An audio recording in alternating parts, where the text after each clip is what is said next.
Thank you for being here. As you're getting settled, we're going to begin by showing you two short videos about two of the programs that we're going to be featuring today in this discussion about arts, veterans, and healthcare. So please just, let's watch the videos about Sing for Hope and Music Corps, and then we'll be with you in a moment.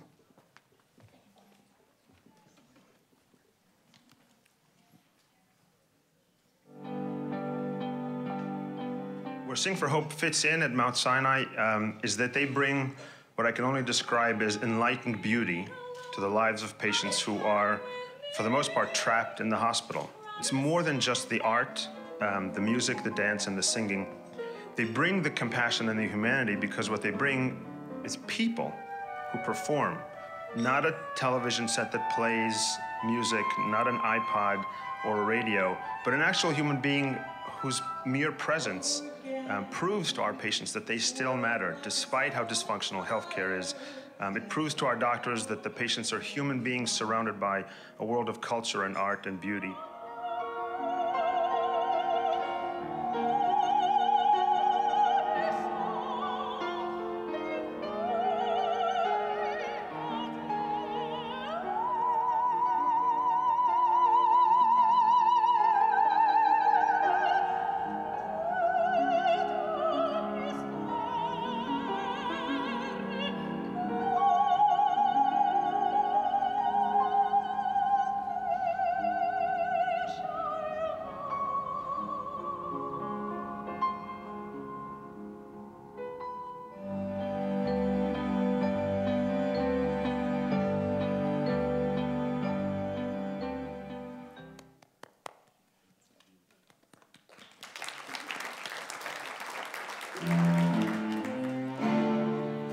Sergeant Adam Keyes, United States Army. Captain Antoine Bates, Engineer, United States Airborne. Marines, Specialist Ground Mason Intelligence D. Officer. Steele, United States Army, combat medic.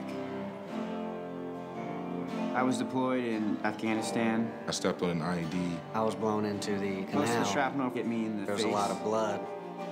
I sustained a left leg amputation below the knee. I have a brain injury. Lost my right eye. I lost both my legs and my left hand above the wrist. The right side of my face was crushed real bad, like cornflakes.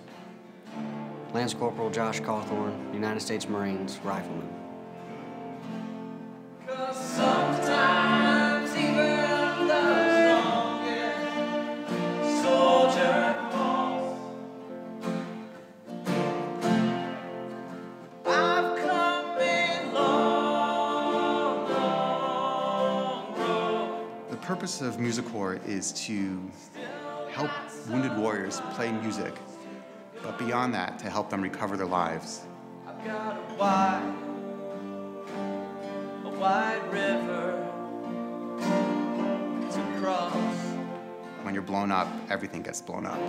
I mean, the injuries are as complex as anything that humans have survived.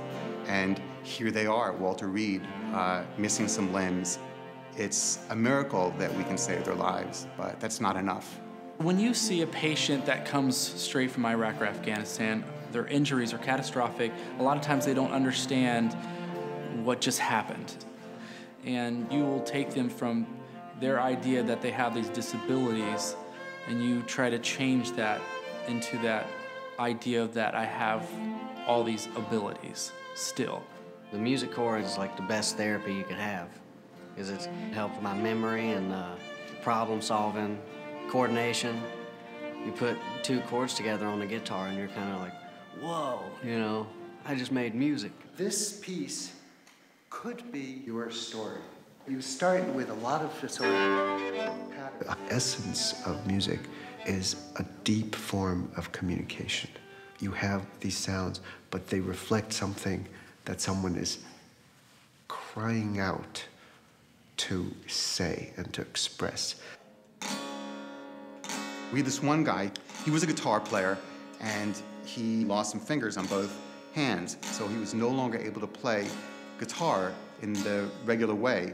And so he sort of played air guitar left-handed for the first time, and he realized, you know, that it was kind of a milestone because his brain has started to remap right to left. He's playing air guitar left-handed, so, you know, that's progress. As a leader, I've seen some of my Marines down, depressed. They come, they meet Arthur, and within a week or two, they're happy. This program has changed service members' lives. One of the things that it does is it takes this tragic experience of being at Walter Reed and it puts in this little sliver of sunshine, you know, that brightens it up. We can put something good in something that's otherwise bad, and it's like a lifeline to a lot of these guys, and they love it. I'm lucky. I've had both music and being a Marine in my short lifetime so far. It's something really exciting to look at the future and see the possibilities.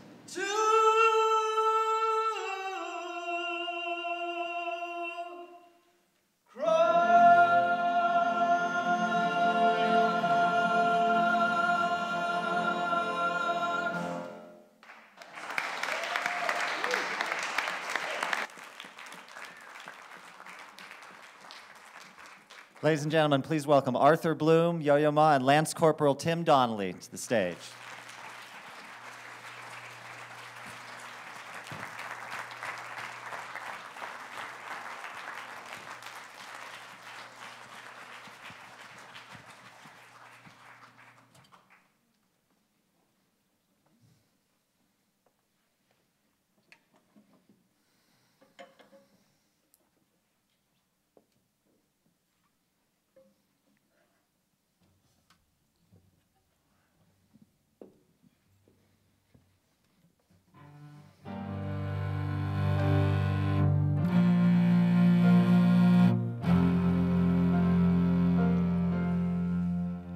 There's a sorrow in the wind blowing down the road I've been.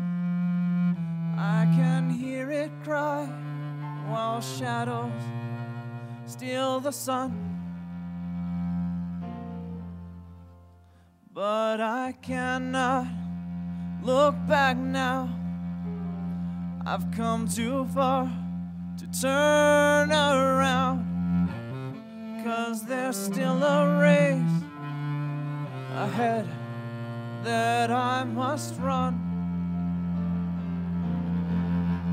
I'm only halfway home. I've got to journey on to where I'll find the things that I have lost. I've come a long, long road. Still got some miles to go. I've got a wide river to cross. I have stumbled, I have strayed. You can trace the tracks I've made all across the memories that my heart recalls. But I'm still a refugee. Won't you say a prayer for me? 'Cause sometimes even the strongest soldier falls. I'm only halfway home. I've got to journey on to where I'll find the things that I have lost. I've come a long, long road. Still got some miles to go. I've got a wide river to cross. I've got a wide river to cross.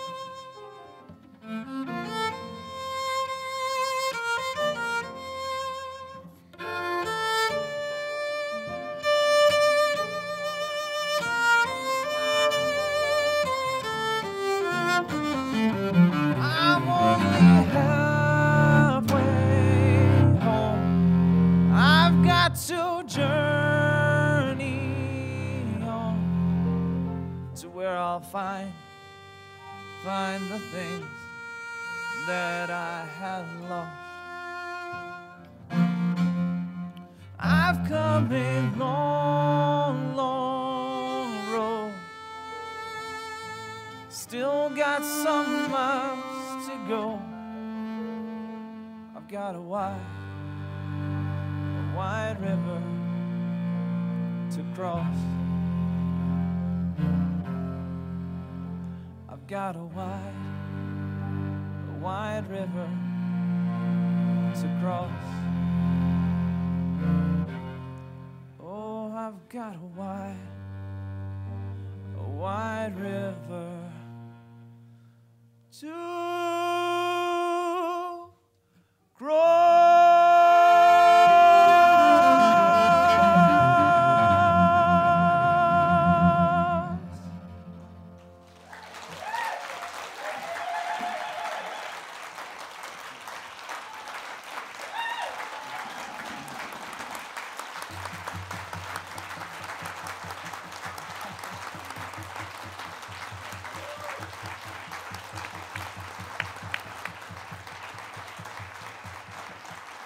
Music Corps.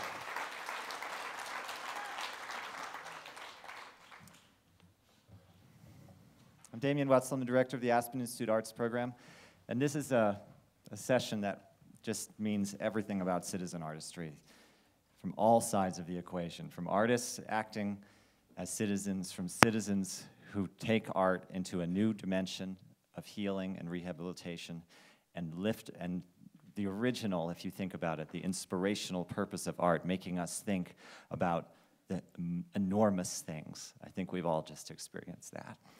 So I want to welcome Phil Kennicott, Pulitzer Prize winner this year, to moderate this panel, and Camille Zamora from Sing for Hope, who you just saw the film about. And Phil is going to lead this discussion about arts and healthcare. And Yo-Yo, why don't you come here? Yeah, we can leave the chair, please. That's your chair. All right. Thank you, Phil. It's hard to start asking questions after listening to that. I was really moved by that. Can you hear me now? Testing. I think you can hear me. Is that better? Let me start with you, Arthur. We saw in the film a brief description of Music Corps. And I think a lot of us will think about musical therapy in one very particular way. And in a sense, we saw it in the Sing for Hope video. Bringing music to people who very much need music, people who may be in hospitals or hospices or prisons. But your program's working in a very particular way. And it's very much about pairing musicians with actual soldiers to make music. And why is that, in a sense, why has that worked in that particular context in Walter Reed? It's worked, I think, for several reasons. One is when I first started doing this, I met a soldier at Walter Reed who had been blown up by a roadside bomb, lost his leg, played the drums before he was injured, and was concerned, how am I ever going to play the drums again, among really more serious concerns about his life. And of course, my impulse was, how may I help you? And we can do this. And helping him with experimenting with prosthetic legs and how we can get him playing drums again, we stepped back and we tried to figure out, well, what if we made a music program for any of these severely injured service members at Walter Reed? What would it look like? And we really tried to understand what life was like at Walter Reed so that we could create a music program tailored for this population. And one of the things we learned very quickly is that there's a tremendous amount of time with nothing to do at Walter Reed. So, you know, I had a friend who had just been in the hospital for 3 days and was bored out of his mind. So imagine being in the hospital for 3 years with nothing to do day after day. You know, even if you weren't injured, you go out of your mind. So here you have these young people working at very much the height of human adrenaline, achievement, responsibility, and all of a sudden everything stops. And there's all this time to look at the ceiling and be depressed. And what we wanted to do was fill all those endless hours of nothing with productive, joyful music making. So not just listening, but active music making. So they wake up and they work on material. They have the musician that they're working with coming to the hospital. They look forward to that next visit. It's in the musical style they want, whether it's classical, rock, or in one case, the healing power of death metal, as one of the soldiers coined the phrase. So it's to understand that circumstances of Walter Reed, and then it's just the nature of music itself, that music makes you feel alive, and that to be at Walter Reed in this tragic circumstance and then be able to do music, not watered down, not compromised, but real music. There's nothing, so that you're not just coping with your injuries, but you're excelling, you're getting good at it, spending hours every day practicing and writing songs and performing music is just very life-affirming and purposeful. We saw in the video, just briefly, there's one young man who has lost part of a hand and he's playing guitar. And so if somebody comes to you and they want to play an instrument and physically it's going to be a challenge for you, what do you say? What do you do? Well, you know, we accommodate everybody, and everybody's different. We try to figure out, you know, what does this person want to do? What's going to float their boat? Motivate them, and then if there's physical challenges, we just overcome them. So for some of the guys missing fingers or arms, and you know, we're just starting up with someone now who unfortunately is a quadruple amputee. We figure out what are the hardware issues we have to overcome. So if someone's missing fingers on the wrong hand and they want to play guitar, we get, in that case, there was a lot of experimentation.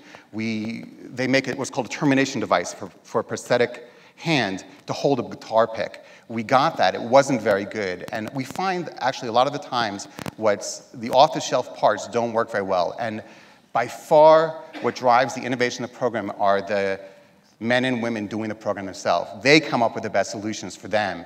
And so working with a very talented team at Walter Reed, of prosthetists, occupational therapists, we invent things, we create them, we create sometimes custom prosthetics.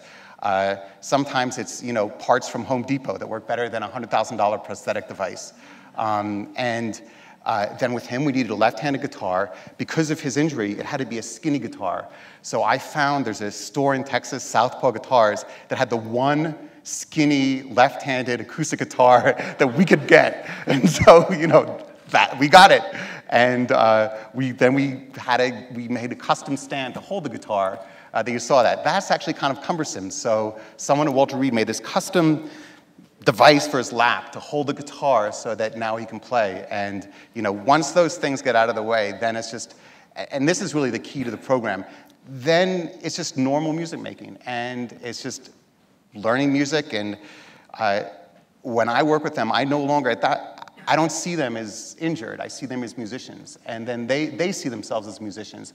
You know, Lance Corporal Donley, Tim over here, he is a wounded warrior, but he is a musician. And we work together musician to musician. And it helps for a lot of these guys. It helps their identities, rejuvenates them, and they see themselves as productive and a musician. And so we knock out the obstacles, we get them going, and then it's just not just any musician, but actually they become super musicians, because then with all this downtime, they practice a lot and they blow every musician who comes to work with them away. How good they get, how fast. And it's just incredibly inspiring. Lance Corporal Donley, so you were deployed to Afghanistan, and in February of 2012, you're injured by an IED. Tell us how you got from that moment to being here today, being on the stage and singing. Well, it's one of those things when something happens that's that huge and that life-changing, all of the plans, all of the hopes and dreams you had for your future, whatever it might have been, whether it was you know, the occupation you wanted to go into, or you know, just imagining yourself someday with a family, all those things suddenly disappear, because I guarantee nobody imagines themselves without, you know, a pair of legs, you know, 10 years down the line. And that's it's a really difficult thing to accept at first. it takes a long time to kind of figure out exactly what's changed, and for a lot of guys, they can't handle it. It's just something that you don't want to have to face, and so you kind of just turn off everything, and you just kind of go numb, and you don't care. And so those are the guys who, you know, I mean, for a while, a couple months, I was just staying in my apartment, and I wasn't socializing, I wasn't getting out. I'd go to physical therapy, you know, a few times a week, and that was it. And if I didn't have to put up with people, then, you know, that was a good thing. But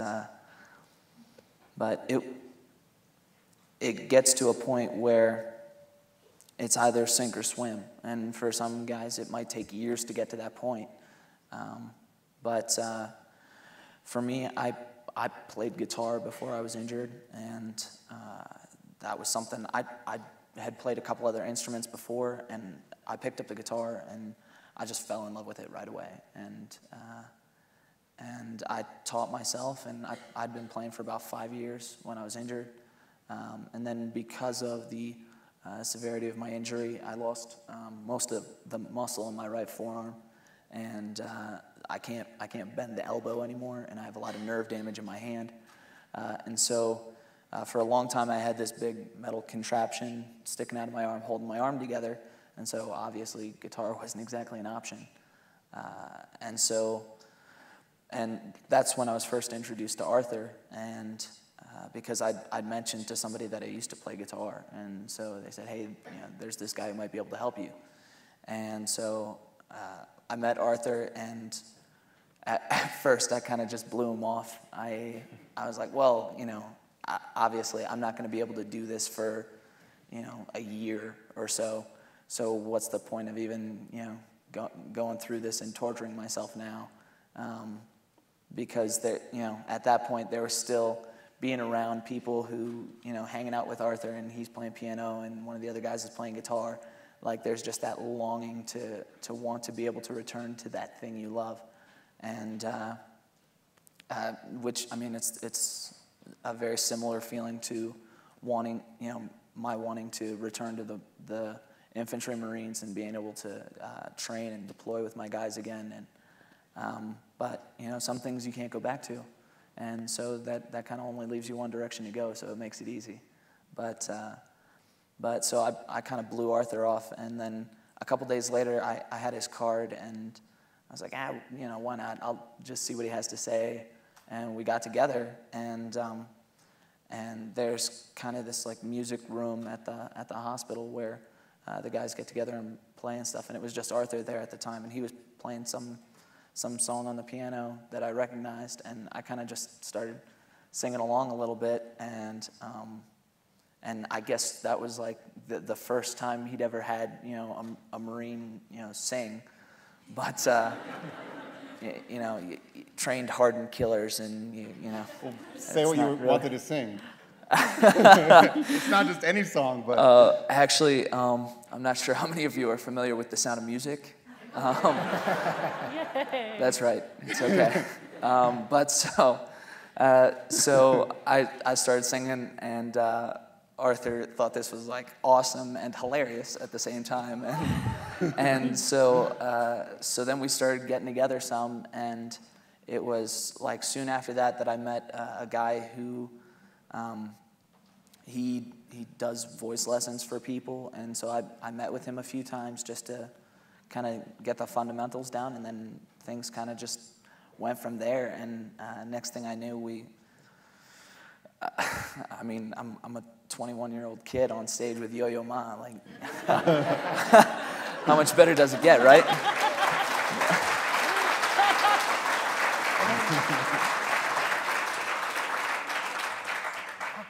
Let me ask you, Yo-Yo. We see you in the video playing. We heard you play this morning. What's the difference between playing the Bach cello suites at Carnegie Hall for, I don't know, 2,000, 3,000 people, and playing at Walter Reed and doing the work that you've been doing with Music Corps? There is no difference, actually. So that seems surprising in a way, but it's about the communication, it's about the interaction with the audience. I remember the first time we met. No, I was a little scared because I thought, well, what the relationship's going to be like, but it would be the same kind of question that you ask the first time you go to Carnegie Hall. Say, what kind of hall? Who's going to be there? How are you going to be received? What the interaction is going to be? Going to sit there and, you know, is Lance Corporal Tim Donley going to blow me off? You know, is the person sitting in the third row going to blow me off? I mean, see, what can you do? You know, like so we're testing each other out. But you guys and Arthur, they were so focused on the work, and this is what Damien keeps talking about. It's really not about you doing this, you're doing that, you're showing it. It's the work that you're doing, and you had two versions of One River. So we were up there, you know, and we were testing it out.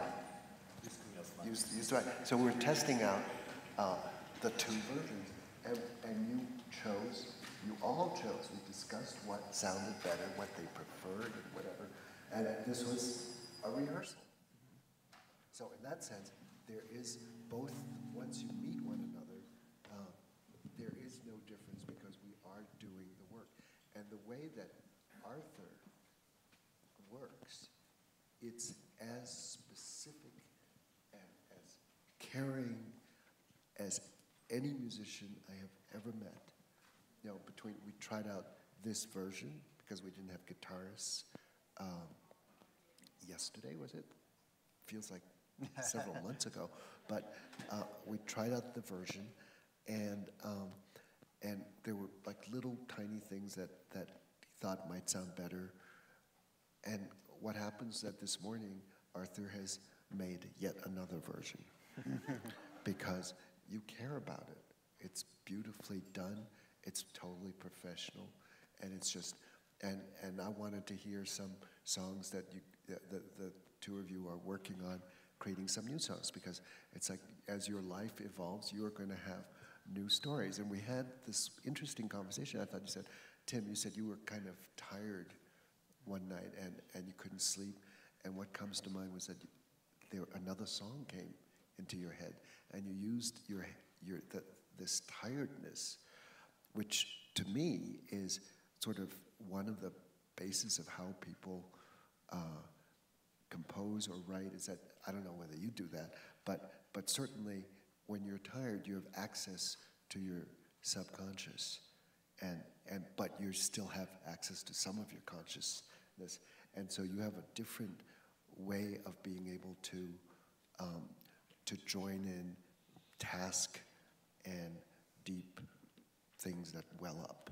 And I can't wait to hear that next song. Let me bring Carmen into the conversation. Camille, it's the red dress. I'm sorry, it's the red dress. Camille. Wow. I so prefer Carmen, actually. This is good. This could be a new thing. Carmen's much better. We were joking about that earlier. That's why I made the mistake. No, bring Camille in. So your group is essentially a kind of a clearinghouse for pairing musicians with people in various contexts, hospitals, hospice, and so on. And the really interesting thing about that is that it also involves professional musicians. That's the essential thing. So what does that add to Sing for Hope? Well, definitely. I'm lucky. I have a dual path. I'm an opera singer, and it's, you know, I was lucky I had a good Texas public school music teacher who I thank to this day, Miss Bonner, thank you. I, you know, was in love with singing from when I was little, and I had great choirs to sing in my schools, and I, you know, dreamt of New York City and dreamt of schools like Juilliard, and was lucky enough to sort of go off on that path. And at Juilliard, I connected with my dear best friend, whom some of you may have heard speak a couple of days ago, Monica Eunice, and together we sort of had this idea of, you know, gosh, we as artists, I think, you know, art making is innately a generous act. And I think so many artists want to plug into these kind of service opportunities. You know, I really think it's sort of part of the artistic mindset. But for us at that moment, there really wasn't as far as we could tell, kind of an easy way to show up at a hospital and say, I'm here to collaborate and to sing, or to show up at a public school in New York City and necessarily do that. So we thought, okay, let's try to see about making a go-to resource, making inroads. So as you say, a clearinghouse. And here we are 7 years later. We are the country's leading arts Peace Corps, in that we have over 1,500 artists at this point, professional artists on our roster, who the through line is volunteerism, and they plug into these different service opportunities. So we're in schools, we're in hospitals, we are putting pianos throughout the 5 boroughs of New York City, in the streets, and basically it's a message of radical welcome. You know, everybody is an artist. One of the things that I've been so touched by in these last couple of days is, as we talk about citizen artistry, we're talking about artist citizenry. Ooh, that's a good tongue twister. That's a good vocal exercise. Artist citizenry. You know, as we ignite, I think, this creative impulse in ourselves, what we find is, to Arthur's point, the people with whom we're collaborating become precisely that, just our co-artists, and it's such a joy. And so I would definitely reframe the phrase "giving back through your art" as really being given to. I know that's been my experience. So yeah, we're basically kind of a go-to resource for professional artists based in New York City. And the idea is that they can just sort of drop in through our website, plug in through a template, and show up, whether it's at Mount Sinai or at United Cerebral Palsy or at a school, and really sort of connect in that way directly with communities. Right. Yo-Yo used a word, fear, going into Walter Reed for the first time and having a sense of anxiety or fear about being in a different performing environment. And I'm wondering if you ever hear back from the musicians or the artists that are working through your program, if they too feel that anxiety going into that context. I mean, I feel anxiety every time I make art. You know, I think that's part of the process. There's definitely that sort of, I think, you know, there's a certain amount of courage. I don't know, Tim, I'm sure, you know, we've talked about this. Being here in this heady environment, there's a certain amount of courage involved, but I think that's also part of the thrill. And whether it's at Carnegie Hall, I mean, Yo-Yo, I love your thoughts. Does someone like you feel that little palpitation before going into this sort of environment? Or doing anything new, it always means somehow dealing with a certain anxiety but those are the times when, well, first of all, if you don't try, you're not going to learn anything. You know, learning, growing a muscle, it takes breaking down something in order to reform. And that's the same thing with knowledge. You have to break apart categories in order to actually form new thoughts. So I think the idea that living means change, and change is the thing that is what sometimes we feel is abnormal. You actually want to make change the norm. Mm-hmm. And if you can do that, and that's really what a basic tenet in your thinking, then you are always welcoming the new and accepting the new, and you have a place to filter it. I wanted to ask you, Tim, you're in an age when many people in America who have played music perhaps their whole life, not necessarily professionally, but perhaps learned in high school or junior high school, they get to a point where they stop, and often they say, well, I was never going to be good enough. I'm never going to be Yo-Yo Ma, so I'm putting the cello in the closet. What do you think of that habit of mind that worries about that? I think that mainly, and this is one of the beautiful things that came out of being a Marine for me. It's all about where your head's at, and that's a huge thing that they hit on when you're a Marine or in any service. They push you past the point you think I can go to this point, and they say no, you're going to go an extra 5 miles, or you're going to do an extra 2 hours, and it makes life miserable, but you learn a lot about yourself, and you learn that no matter what your limits are, no matter what you think your limits are, there's always something past that you can shoot for. There's always something past that you can go for. And for people who, I mean, I was teaching myself guitar, and for a while, my dad had been playing guitar for, I don't know, years. But then again, he made a really bad teacher, so I stuck to trying to teach myself. So, but watching him play always made me, you know, I wish I could play that well. And sometimes I hit that point where I was like, I'm just not getting very good. I'm not doing very well yet. And it was at that point that, you know, I kind of just said, no, I'm going to keep going. I'm going to keep going. I spent, I mean, countless hours by myself just practicing and practicing and practicing. And so it's all about your state of mind and whether you're willing to push yourself and, you know, you have that challenge that comes, and are you willing to, you know, climb it and get past it, or are you going to let that be where you stop, and that's going to be the end of your struggle and the end of your life moving forward in that area. Mm-hmm. Hey, Arthur, I'm struck by what Tim's saying in terms of work, the challenge, the pushing forward. In this country, we often try and convince people that they should be interested in music, but we sell it as, oh, you're going to love it, it's fun, you'll be able to express yourself.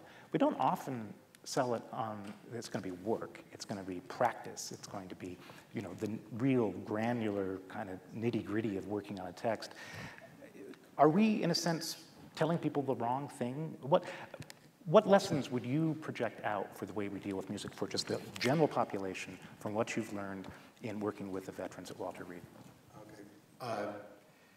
A few things. One is that I absolutely don't believe that when people say, oh, I have no music talent, I can't do this, I don't know anything about music. I think probably never before in the history of our species have human beings been inundated by as much music as we are just growing up from so many sources, whether we like it or not.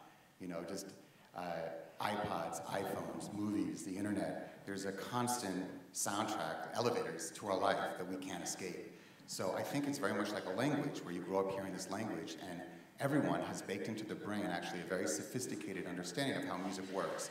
You know, we know that when we hear, you know, dun dun dun dun dun dun, dun, yeah, you need to hear that. Your brain isn't happy unless it resolves. And people just have an incredibly sophisticated knowledge of music, whether they realize it or not. And I mean, one of the interesting things at Walter Reed is that, you know, it's, and I think in the general population that, you know, we're avid listeners, it really takes very little, there's a very thin line between being a receiver of music and listening to it and hopping over that line and making it yourself and learning an instrument, playing it. And so one, I think that actually everyone, you know, we did a program in schools before this one, and, you know, one of the things that I was always struck by is how, not always, I visited some classrooms in some DC schools, and, you know, there would be a whole class on a whole note, and the kids were asleep.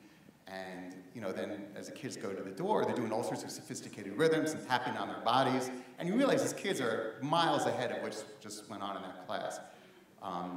So one is just everybody knows a lot more about music than they think, and, you know, it takes very little time to get people up and running doing music.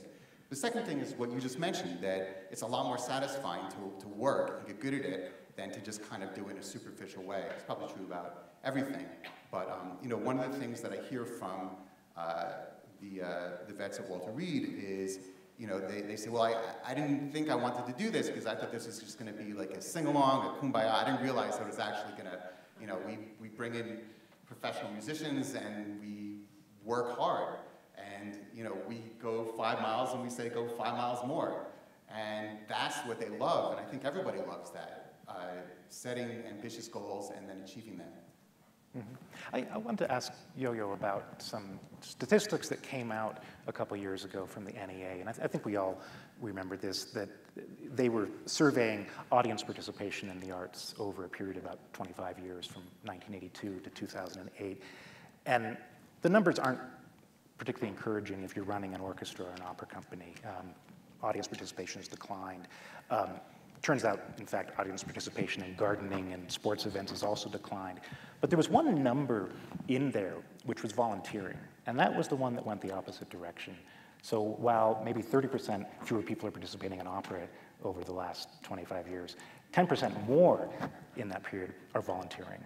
And I'm wondering, what opportunities, how does one capitalize on that, that phenomenon at this point in terms of moving the kinds of things that Camille and Arthur and Tim are doing to a broader audience, to a bigger slice of the American attention span?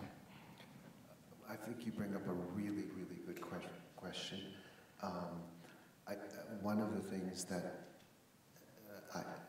before you all came in, we took a look at the videos that you just saw, and we had a little conversation about saying,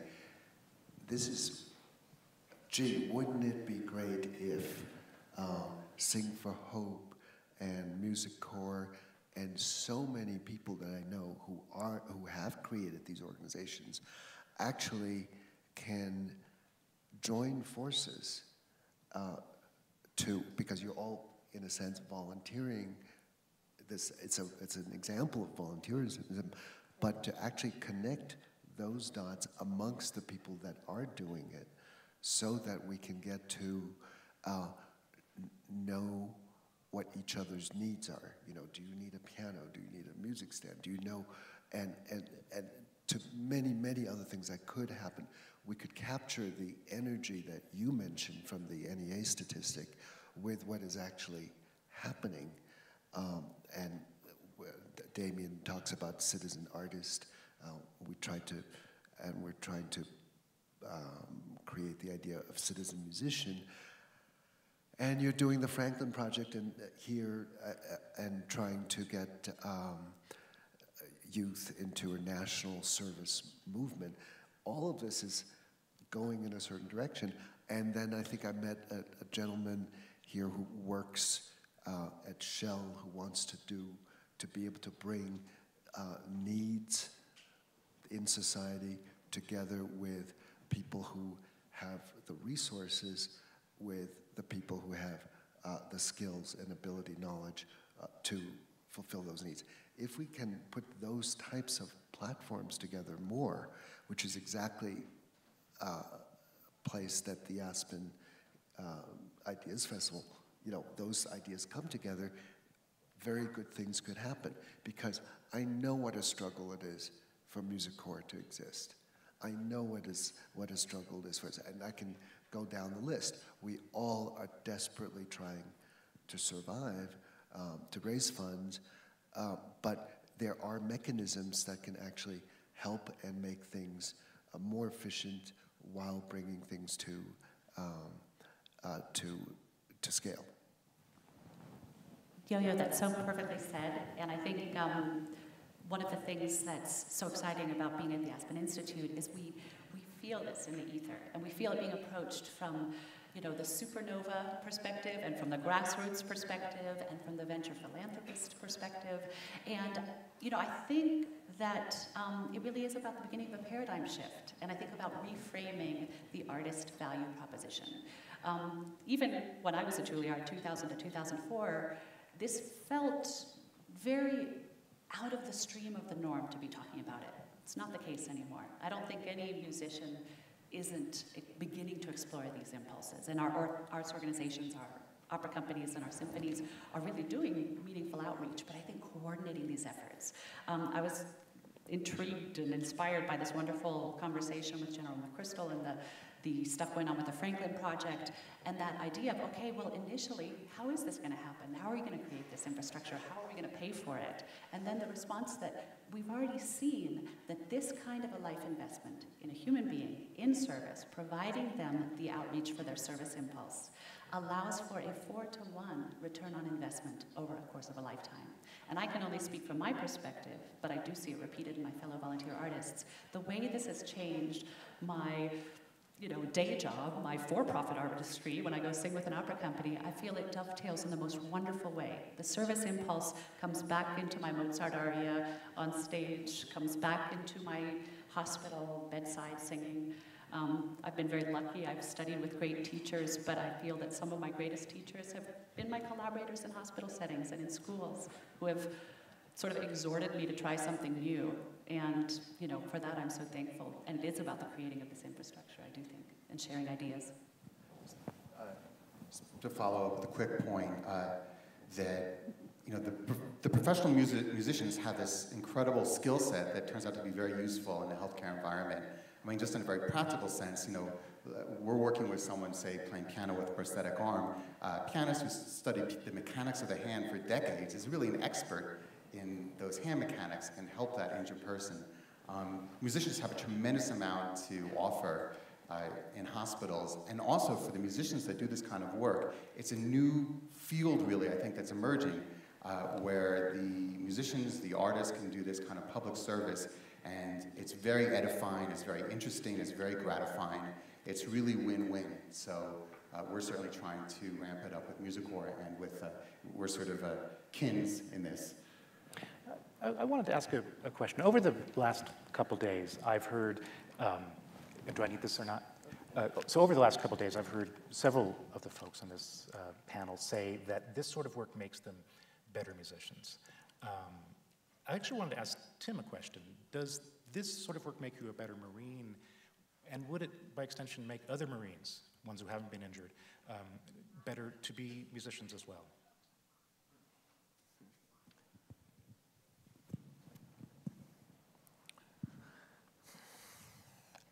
I think that overall, the Marines give you a lot of life skills when it comes to having a difficult life. And so that definitely did help when I was injured. But what the Marines couldn't give me was hope.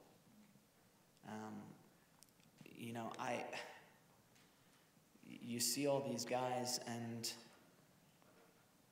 their lives have fallen apart.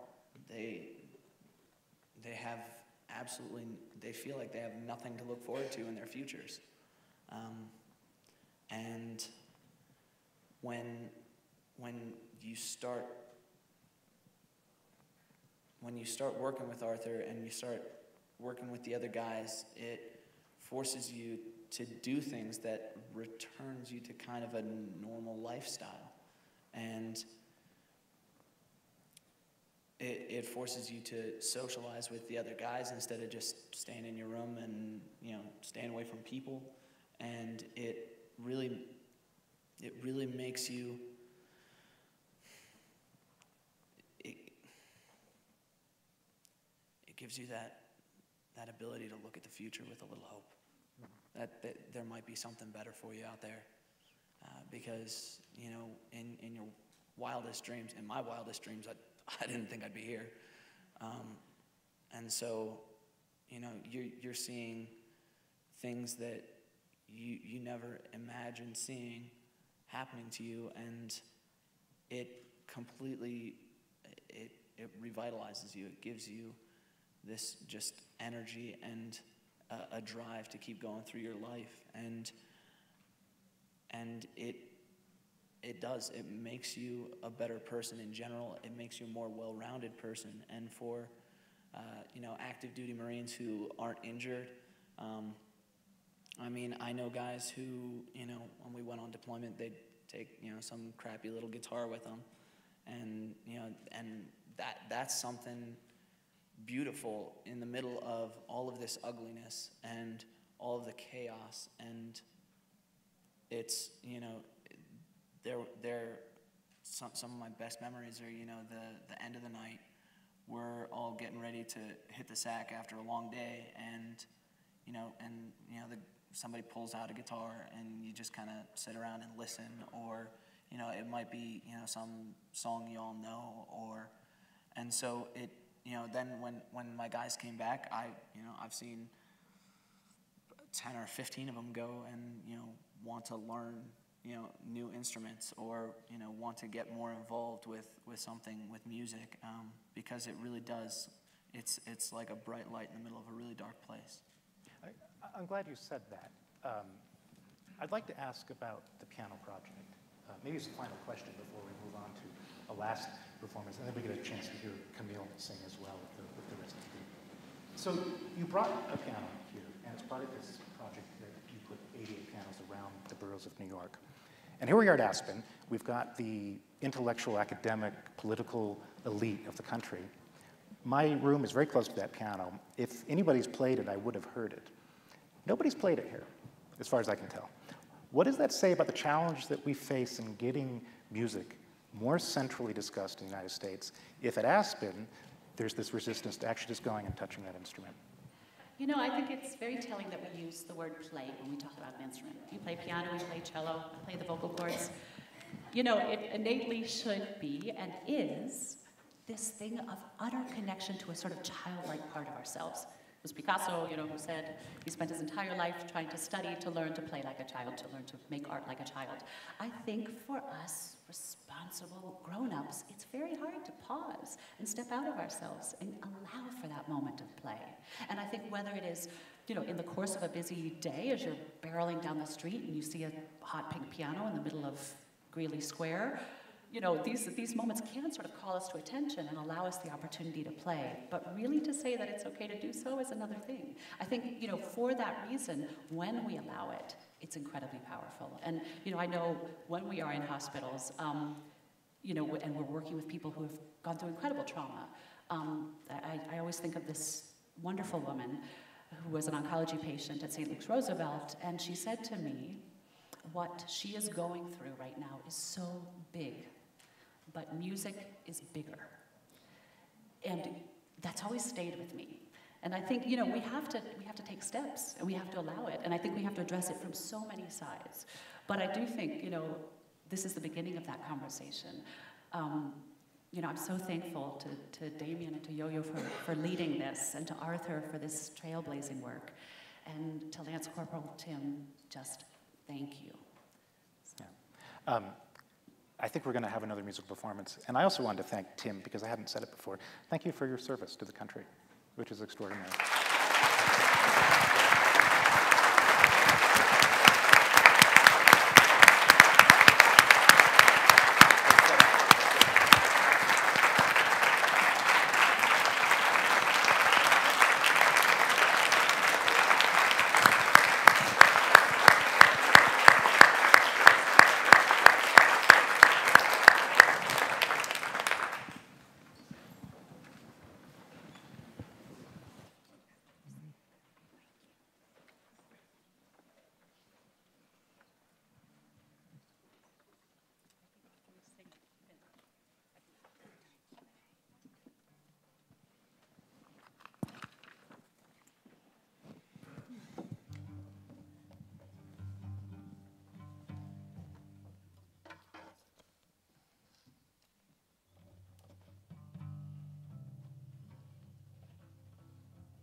thy good with brotherhood from sea to shining sea,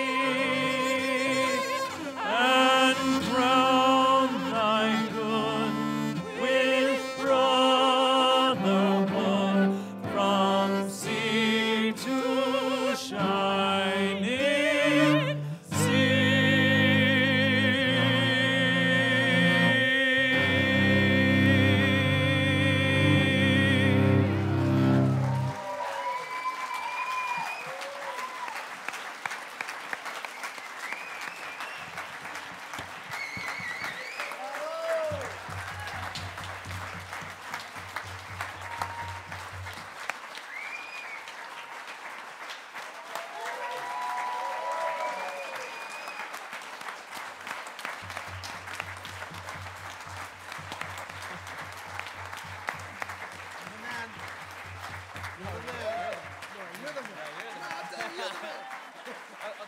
Okay, fine.